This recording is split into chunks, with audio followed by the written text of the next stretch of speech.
Flushing out the future of plumbers across the state. The state board that licenses and oversees plumbers in Texas will be no more later this fall. The legislature failed to pass a bill this session that would have continued to fund the board. Patty Santos tells us that means there will be no one to set the standards and qualifications of those who work on your plumbing. Sometimes they get crossed, sometimes they get contaminated, people get hurt, people die. A vent that gets extremely hot, too close to a flammable object. Nitrous oxide and oxygen labels going in opposite directions. Just some of the dangerous examples of shoddy work State License Inspector B.J. Beeler has come across in San Antonio. This is more dangerous than anything mechanical or electrical. Plumbing is the most dangerous trade out there. He thinks he'll see more poor work now that a state agency won't be around to oversee the quality of the plumbing workforce. Professionals who work on your drinking water, human waste, and gas plumbing at hospitals. The concern for most of us is safety.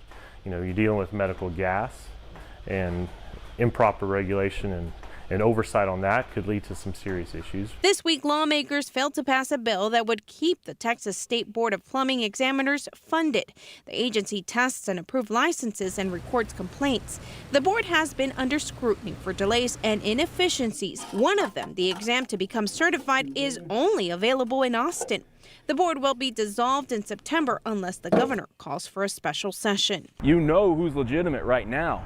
In the future, I have no idea. It may be up to cities and counties to begin to require guidelines for plumbers doing business in their areas. That's going to cost money. That's going to take time. The plumbers are probably, even though they don't realize it, they're going to have to pay for all this stuff. With no one to regulate who you call, plumbers have a warning. Do your research on who you're calling. Do your research on what they've done. For the 9, Patty Santos.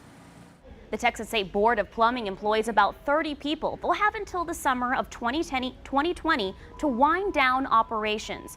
The board has been around since 1947. The city of San Antonio says they'll soon begin discussing a possible licensing ordinance and be in communication with other cities to compare.